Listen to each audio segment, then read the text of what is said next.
চলো শুরু করি। লা সাতিলিয়ে নীতি বোঝার আগে দুই তিনটা বিষয় তোমাদেরকে মাথায় রাখতে হবে। সেই বিষয়টা নিয়ে একটু আলোচনা করব। সেটা হলো, প্রথমে আসি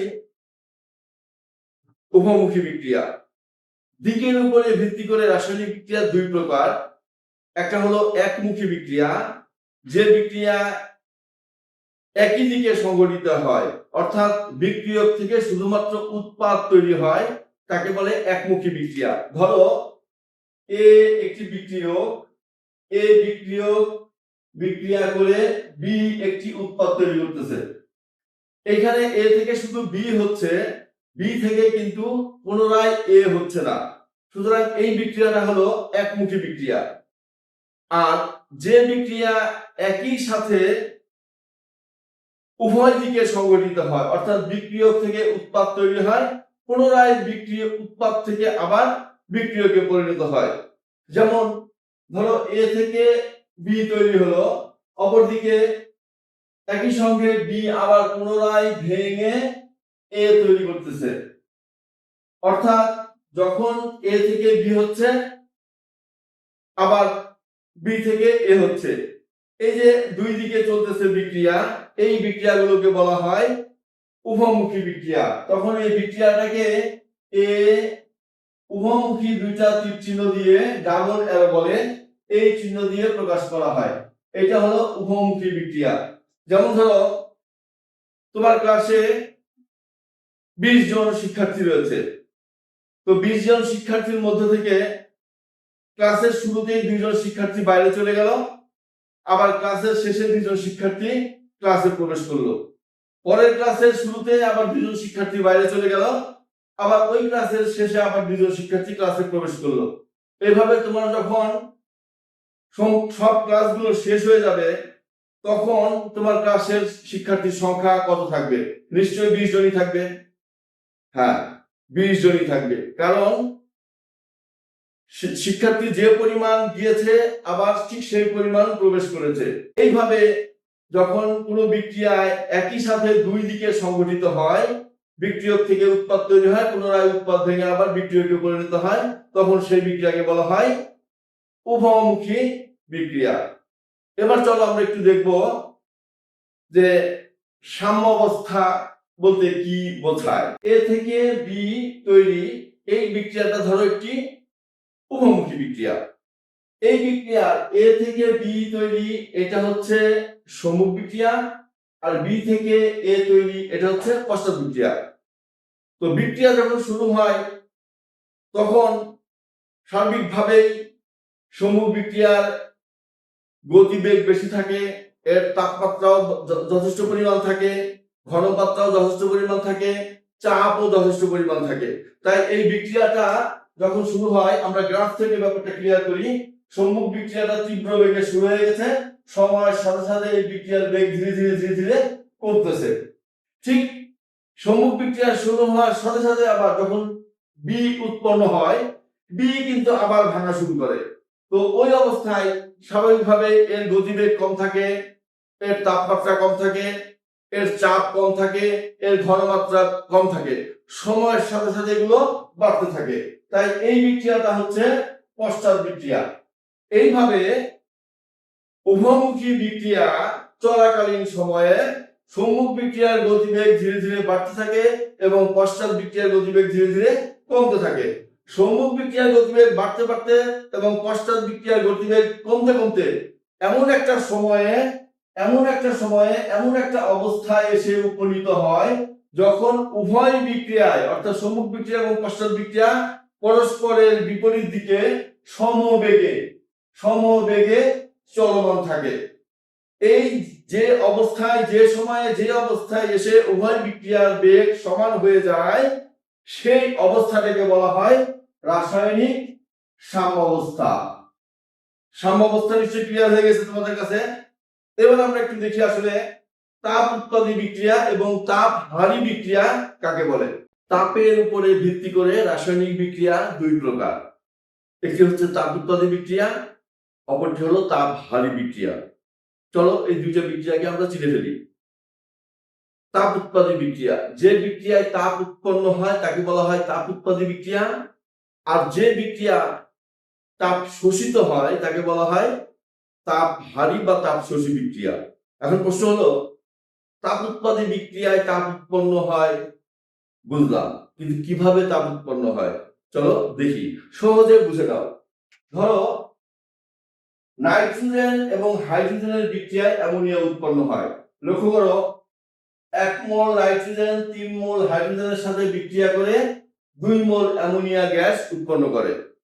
এখন এই বিক্রিয়ার সংঘটনের সময় ধরো বিক্রিয়াটাকে যদি আমি গাঠনিক সংকেত দিয়ে দেখাই তাহলে এরকম দেখা যায়। তো এটাকে যদি আরেকটু ভেঙে দেখাই তখন দেখা যাচ্ছে যে এখানে রয়েছে 1 মোল নাইট্রোজেন নাইট্রোজেন বন্ধন, 3 মোল হাইড্রোজেন হাইড্রোজেন বন্ধন এবং 6 মোল হাইড্রোজেন নাইট্রোজেন বন্ধন। ধরো এই 1 মোল নাইট্রোজেন নাইট্রোজেন বন্ধন ভাঙতে 946 কিলোজুল তাপ শক্তির প্রয়োজন, যেটা সে পরিবেশ থেকে সংগ্রহ করে। আর 3 মোল হাইড্রোজেন হাইড্রোজেন বন্ধন ভাঙতে 1305 কিলোজুল তাপের প্রয়োজন।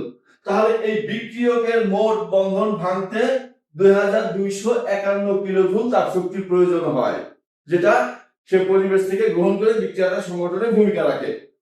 অপরদিকে বন্ধন ভাঙার পরে যখন অ্যামোনিয়ার বন্ধন গড়ে তখন সেখানে 6 মোল হাইড্রোজেন নাইট্রোজেন বন্ধন করতে হয়।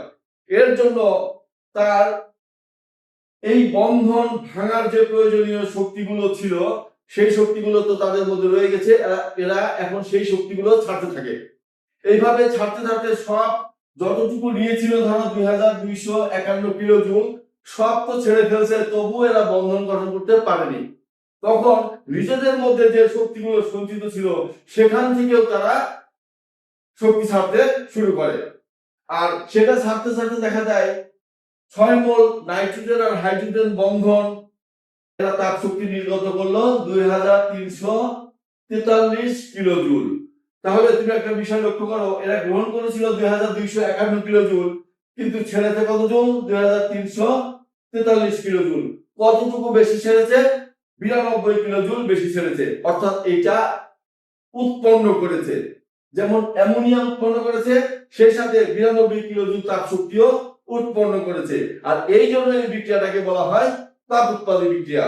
তাপ উৎপাদী বিক্রিয়া যেহেতু তাপ উৎপন্ন করেছে, চিহ্নটাকে মাইনাস চিহ্ন দিতে হয়, তার আগে সেমিকোলন দিয়ে মাইনাস দিয়ে 92 কিলোজুল পার মোল। অর্থাৎ নাইট্রোজেন হাইড্রোজেনের সাথে বিক্রিয়া করে অ্যামোনিয়া উৎপন্ন হওয়াকালীন সময়ে প্রতি মোল থেকে 92 কিলোজুল তাপ শক্তি নির্গত হয়।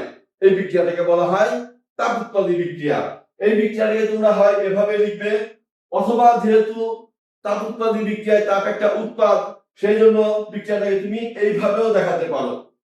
আর যেহেতু তাপ উৎপন্ন করেছে, আবার সমীকরণ অনুযায়ী এটাকে আমরা যদি সমীকরণের বাম পাশে পক্ষান্তর করে ফেলি তাহলে এই পাশে মাইনাস চিহ্ন দিয়ে 92 কিলোজুল পার মোল দিয়ে অ্যামোনিয়া উৎপন্ন করেছে।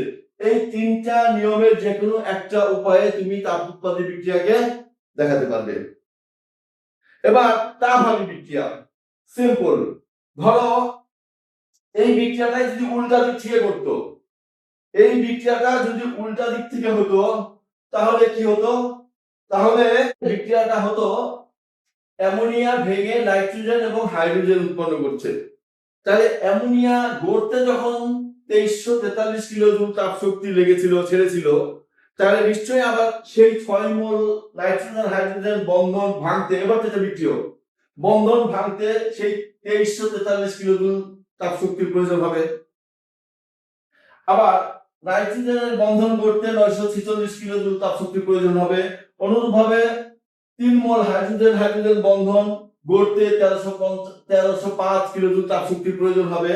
তাহলে বন্ধন গড়ার জন্য মোট শক্তির প্রয়োজন হচ্ছে 2251, আর বন্ধন ভাঙার জন্য মোট প্রয়োজনীয় শক্তির পরিমাণ হচ্ছে 2343। এখানে দেখো বন্ধন ভাঙার প্রয়োজনীয় শক্তি বেশি হয়ে গেছে, অর্থাৎ এরা তাপ শোষণ করতেছে, বেশি তাপ রাখতেছে বিক্রিয়াটা সংঘটনের জন্য।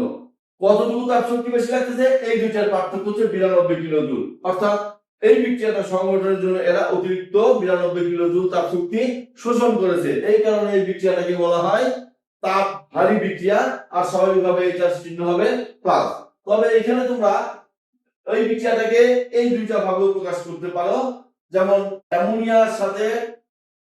অ্যামোনিয়া যখন বিক্রিয়া করে 92 কিলোজুল তাপ শক্তি শোষণ করে বিক্রিয়া সংঘটনের পরে নাইট্রোজেন এবং হাইড্রোজেন গ্যাস উৎপন্ন হয়। অনুরূপভাবে বিক্রিয়াটা এভাবেও তুমি করতে পারো। অ্যামোনিয়া যখন ভেঙে হাইড্রোজেন এবং নাইট্রোজেন উৎপন্ন হওয়াকালীন সময়ে 92 কিলোজুল তাপ শক্তি শোষিত হয়। এই কারণে এটাকে তাপহারী বিক্রিয়া বলে। বুঝে গেছো নিশ্চয়ই? তোমরা দেখলে যে একটা রাসায়নিক বিক্রিয়া সংঘটনের সময় যদি বিক্রিয়কের বন্ধন ভাঙার চেয়ে উৎপাদের বন্ধন গড়ার শক্তি বেশি হয় তাহলে বিক্রিয়াটা হয় তাপ উৎপাদী। আর বিক্রিয়কের বন্ধন ভাঙার শক্তি যদি বেশি হয়ে যায় গড়ার শক্তির চেয়ে তাহলে বিক্রিয়াটা হবে তাপহারী। এবারে চলো এই বিক্রিয়াগুলোর সংগঠনের নিয়ামকগুলো কি কি সেটা একটু দেখে নিই। যে সকল বিষয় রাসায়নিক বিক্রিয়ার সংগঠনে ভূমিকা রাখে, অর্থাৎ বিক্রিয়ার গতি হ্রাস বৃদ্ধিতে ভূমিকা রাখে, সেই বিষয়গুলোকে বলা হয় রাসায়নিক বিক্রিয়ার নিয়ামক। এর মধ্যে তিনটি বিষয় অত্যন্ত গুরুত্বপূর্ণ, যেটা আমাদের সাতেলিয়ে নীতি বোঝার জন্য লাগবে। সেটা হচ্ছে এক, তাপমাত্রা বাড়ালে বিক্রিয়ার গতি বাড়ে, তাপমাত্রা কমালে বিক্রিয়ার গতি কমে, এটা একটা স্বাভাবিক প্রক্রিয়া। দুই, চাপ। যে কোনো রাসায়নিক বিক্রিয়ার সংগঠনে চাপ বাড়ালে বিক্রিয়ার গতি বাড়ে, চাপ কমালে বিক্রিয়ার গতি কমে। ঘনমাত্রা। যে কোনো বিক্রিয়কের ঘনমাত্রা বাড়ালে অবশ্যই বিক্রিয়ার গতি বেড়ে যাবে, এতে উৎপাদনও বাড়বে। আবার ঘনমাত্রা কমালে বিক্রিয়ার গতি কমবে, উৎপাদনও কমবে। এই বিষয়টা কিন্তু মাথার মধ্যে ঢুকিয়ে নাও, কারণ আমাদের পরের ক্লাসটাতেই সাতেলিয়ে নীতি বুঝতে গেলে এই বিষয়টা লাগবে। তাহলে এই তিনটা বিষয় কি কি? তাপ এবং ঘনমাত্রা, যেগুলোর বৃদ্ধিতে রাসায়নিক বিক্রিয়ার গতি বাড়ে, ফলে উৎপাদনও বাড়ে। আর এগুলো হ্রাস করলে বিক্রিয়ার গতি কমে এবং উৎপাদনও কমে। এছাড়া কয়েকটা বিষয় রয়েছে, যেমন পৃষ্ঠতল। বিক্রিয়ক যদি ছোট ছোট টুকরা করা হয় তাহলে বিক্রিয়ার গতি ত্বরান্বিত হয়। বিক্রিয়কের পৃষ্ঠতল যদি বড় করা হয় তাহলে বিক্রিয়ার গতি কমে যেতে পারে। প্রভাবক হলো সেই সকল রাসায়নিক পদার্থ যারা অপরিবর্তিত থেকে বিক্রিয়ায় অংশগ্রহণ করে এবং বিক্রিয়ার গতি ত্বরান্বিত করে, অর্থাৎ হ্রাস বা বৃদ্ধিতে ভূমিকা রাখে। প্রভাবক। প্রকৃতি। সব বিক্রিয়কের প্রকৃতি একরকম নয়।